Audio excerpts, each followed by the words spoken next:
word problems now that are going to be in point slope form. So sometimes we have a constant rate of change,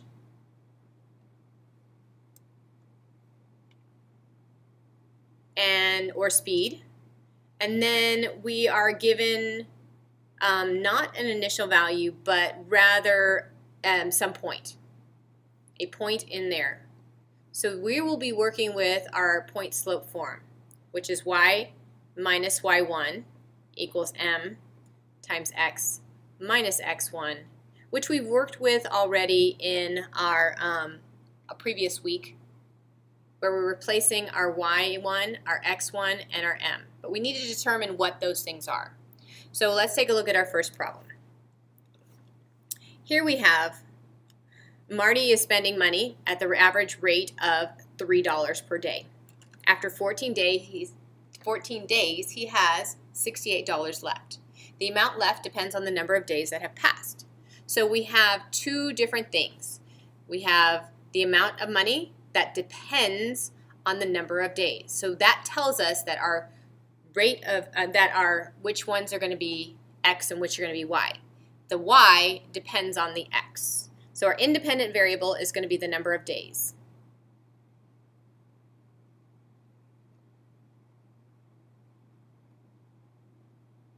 Our dependent variable is going to be the amount of money.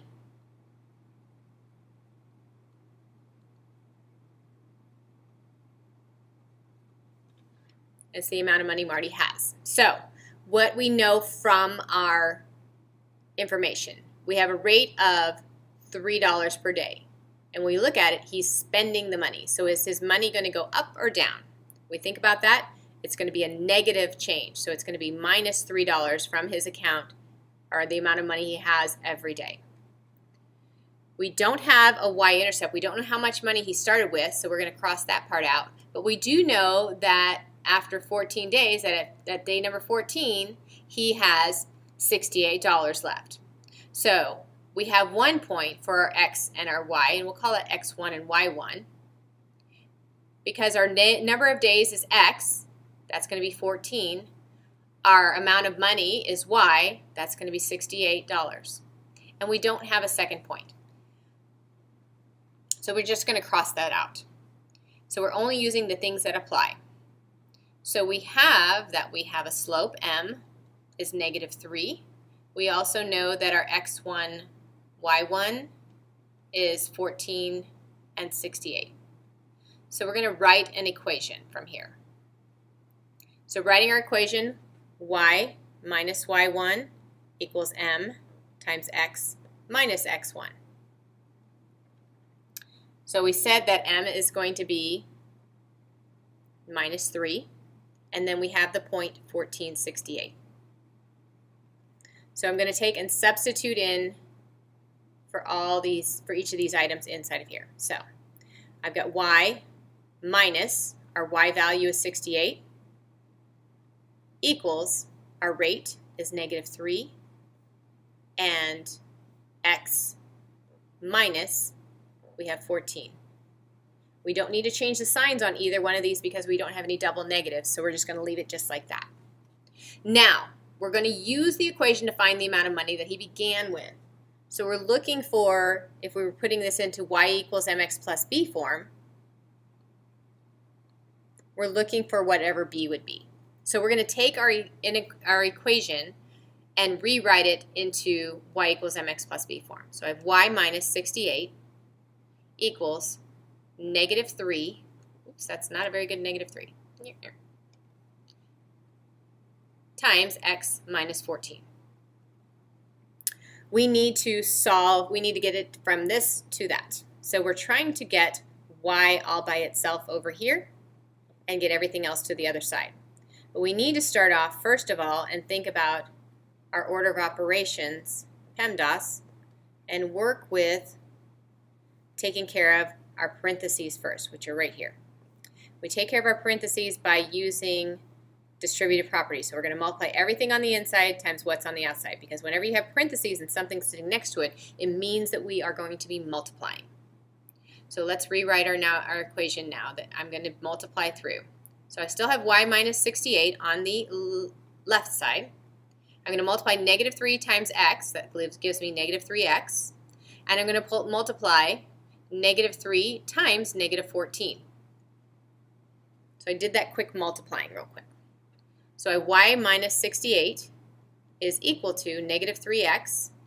I have the same signs, negative times a negative, which means I'm going to have a positive, and 14 times 3 times 3, 4 times 3 is 12, we'll carry 1, 3 times 1 is 3, plus 1 more is 4. So I have 42, plus 42. Now, to finally get this to y equals mx plus b, I need to do that last step of getting y all the way by itself. So I'm going to add 68 on both sides, because I want to get rid of that minus 68. Plus 68 and minus 68 is going to leave me with just y is equal to negative 3x, and then 42 plus 68. 2 plus 8 is 10. We're going to carry 1 more. 4 plus 6 is 10, plus 1 more is 11. So I have 110. And that's a positive because I have the same sign and they're positive. So our b is right here. B is going to equal $110 to start with.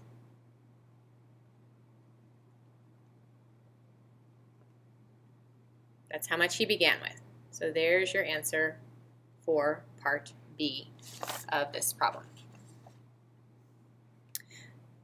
Now on the next one.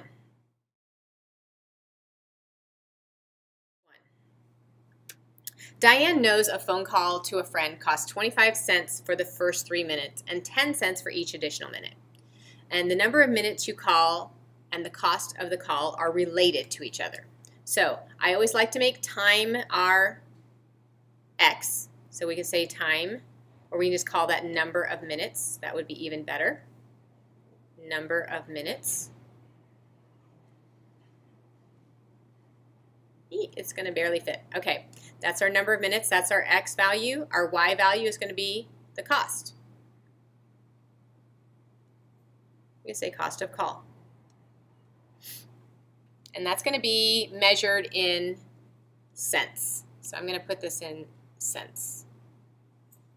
Okay, so we are given some pieces of information. We know that for 25 cents is for the first 3 minutes, and that 10 cents for each additional minute.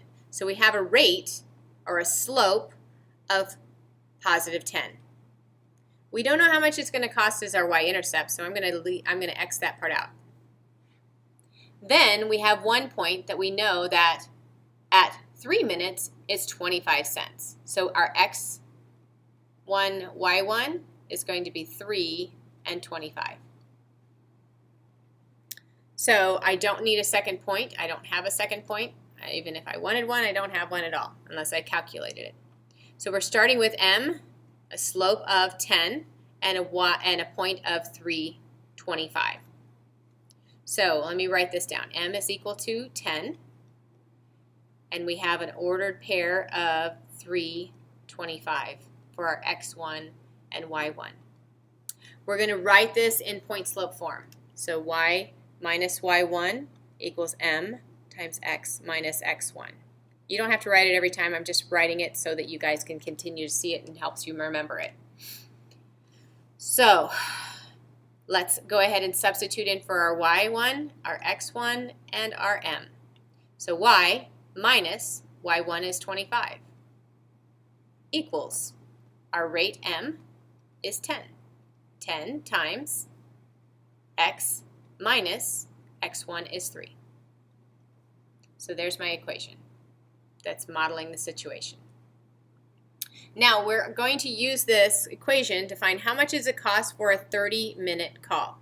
And we said that in our previous setup that the number of minutes is x and the cost is y. So if we're looking for a 30-minute call, we're looking for the x value.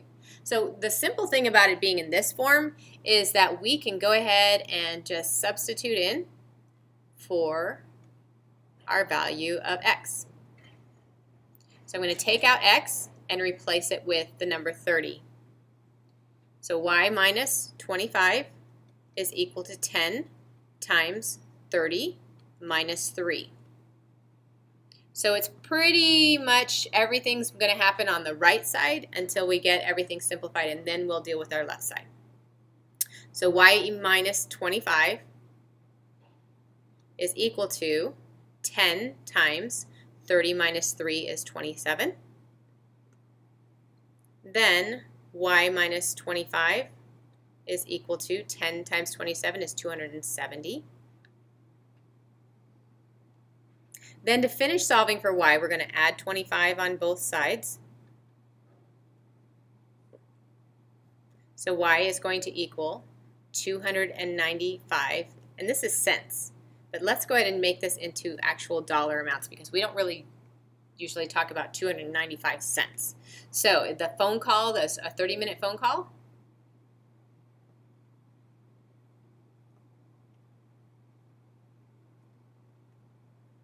will cost $2.95. And that's your answer for that one. Now the last one has a similar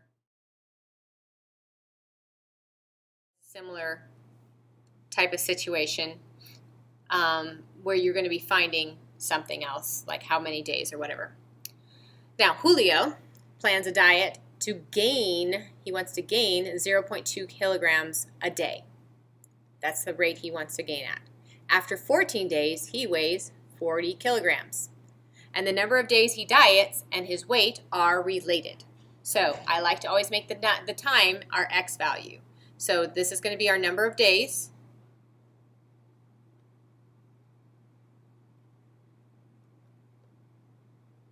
And then y is going to be his weight. And his weight is being measured in kilograms, kg. So we don't have a y-intercept. We don't know how much he began at. We know that he wants to gain, so that's going to be a positive 0.2. And we have a point that at 14 days, he weighed 40 kilograms. So 14 days is our x. 40 kilograms is our y, so I'm going to go put in for our x1, y1 here. So 14 and 40 is our point. That's our one point we have. We don't have a second point. For the next part, we're asked, write an equation relating Julio's weight, W, to the number of days, D. So we're going to change our variables a little bit. So the weight is W. The number of days is now D. So instead of y minus y1 equals x times x1, is equal to m times x minus x1, we're going to change it up so we have the number of days is D, and the weight is W. So our y is now W, and our x is now, this used to be y, and now that was x. So writing our equation, y minus y1 equals m times x minus x1, but we're replacing this with we're replacing this with D, and we're replacing this one with, that's a D, and we're replacing this with W, okay? So W minus, let's refresh on what our things we have. Our M is 0.2. Our point we have is 14 and 40. So our 14, 40. So this is the number of days, this is the weight, and we'll replace it that way, okay? So we have W minus 40 is equal to 0.2 times D minus 14.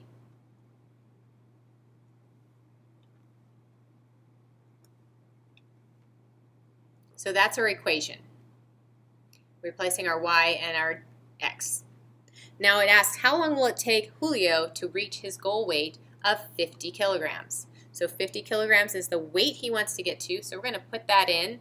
We're looking for what's going to be the point where he gets to 50, and we don't know how many days that's going to take.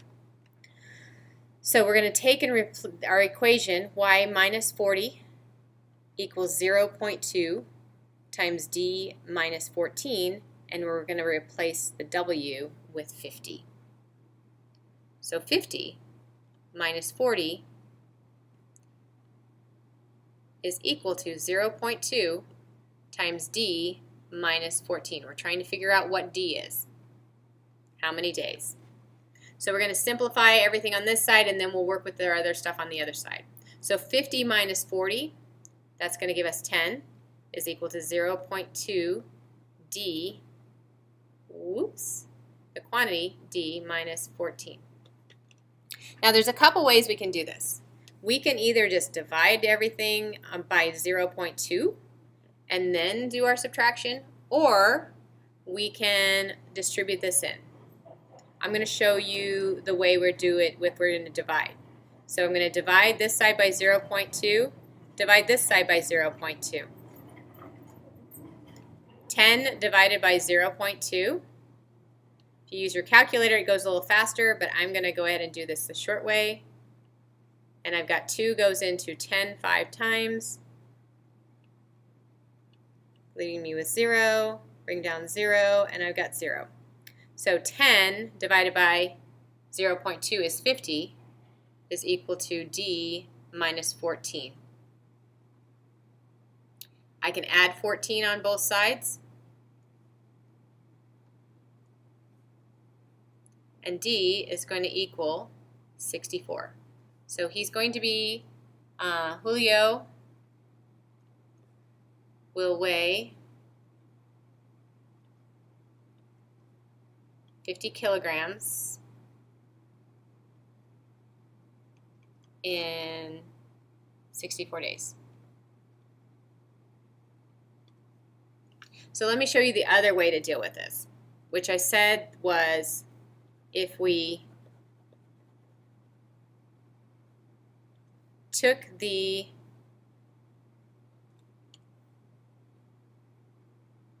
part here, I have 10 is equal to 0.2 times D minus 14, and if I distributed this in, multiplied everything inside the parentheses to simplify. So I've got 10 is equal to 0.2 times D minus 0.2 times 14.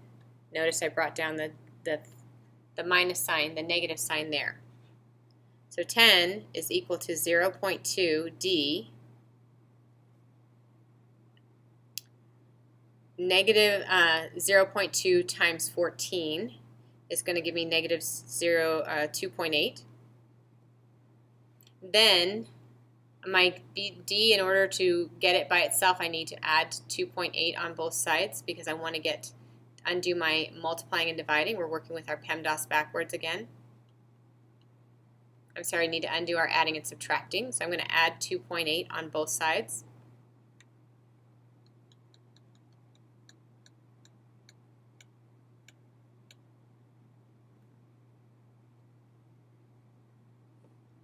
Which gives me 12.8 is equal to 0.2 D. Our last step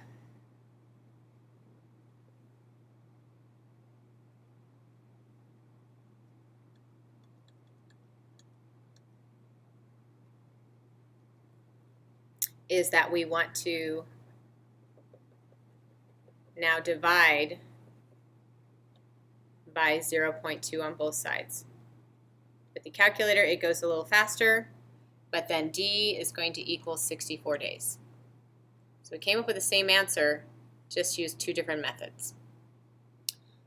From here, you're going to go ahead and work on assignment in IXL. You're going to work on assignment K.S.12.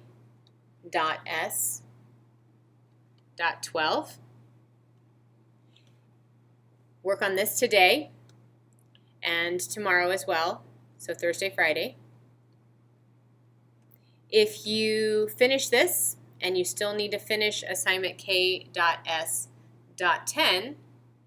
you can work on that one as well. So get these 2 finished up. After that, you can work on recommendations.